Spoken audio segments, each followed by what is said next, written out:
আমরা আসরের আগে প্রোগ্রাম শেষ করে দিতে চাই। কি বলে, ঠিক আছে কিনা? ইনশাআল্লাহ আমরা আসরের আগে আমাদের প্রধান অতিথির বক্তব্যের মাধ্যমে আমরা প্রোগ্রাম শেষ করব। প্রিয় শ্রমিক ভাইরা, প্রিয় মেহনতি ভাইরা, বিগত 16-17টি বছর আমরা অনেক নির্যাতনের শিকার হয়েছি, আমরা অনেক নিপীড়নের শিকার হয়েছি, অনেক জুলুমের শিকার হয়েছি।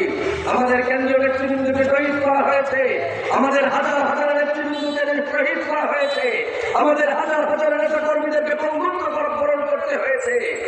বছরের পর বছর জেলখানার মধ্যে নির্যাতন করা হয়েছে, আমাদেরকে জেলখানার অন্ধকার কাঠছবিতে রেখে দিনের পর দিন, মাসের পর মাস নির্যাতন করা হয়েছে, হাজার হাজার মামলা দিয়ে আমাদেরকে ঘর ছাড়া বাড়ি ছাড়া করা হয়েছে।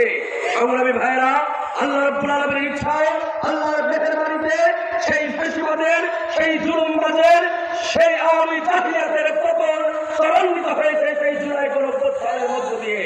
প্রিয় ভাইরা, সেই জুলাই গণঅভ্যুত্থানে সেই আমার ছাত্ররা, আমার শ্রমিক ভাইরা, আমাদের মেহনতি ভাইরা তাদের জীবনের বিনিময়ে আজকে আমরা এখানে কথা বলার সেই সুযোগ আল্লাহ রাব্বুল আলামিন আমাদেরকে করে দিয়েছেন।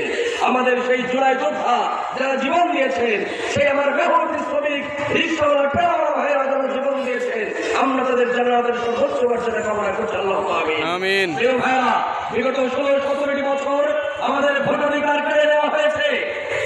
এদেশের ভোট চোর সরকার, ভোট ডাকাত সরকার রাতে অন্ধকারে ভোট চুরি করে আমাদের ভোটাধিকার হরণ করেছে। প্রিয় ভাইরা, আমরা আগামী দিনে যে নির্বাচন আসছে, সেই নির্বাচনে আমরা ইসলামের শক্তিকে, কোরআনের শক্তিকে, দ্বীনের শক্তিকে আমরা বিজয় করবো ইনশাআল্লাহ।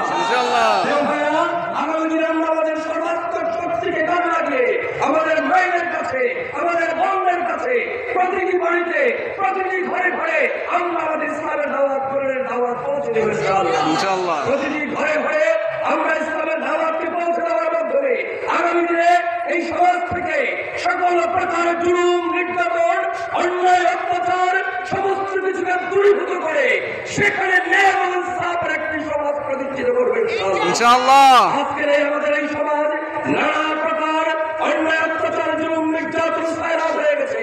এই 5 নং চণ্ডীপুর ইউনিয়নে যেই পরিমাণ খুন হয়েছে, যেই পরিমাণ চাঁদাবাজি হচ্ছে, যেই পরিমাণ চুরি ডাকাতি হচ্ছে, যেই পরিমাণ অপরাধ সংঘটিত হচ্ছে, রামগঞ্জের অন্য কোনো ইউনিয়নে এই পরিমাণ অপরাধ সংঘটিত হয় না। প্রিয় ভাইরা, আপনারা এই কথা বলার জন্য লজ্জিত হবেন না।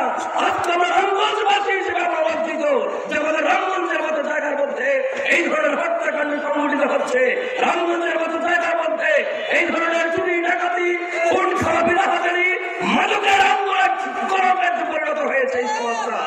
আজকে অবস্থার একটাই কারণ, এই পরিণতির একটাই কারণ, আমাদের রাজনৈতিক নেতৃবৃন্দর সেন্টারে কিন্তু এই ধরনের কর্মকাণ্ড পরিচালিত হয়। আমরা হুঁশিয়ার করে দিতে চাই, এই ধরনের ন্যাক্কারজনক কর্মকাণ্ডে কোন রাজনৈতিক সেন্টার যদি আমরা খুঁজে পাই, সেই সমাজের, এই এলাকার আপনার তৌহিদি জনতাকে সাথে আমরা সেটা রুখে দেবেন ইনশাআল্লাহ।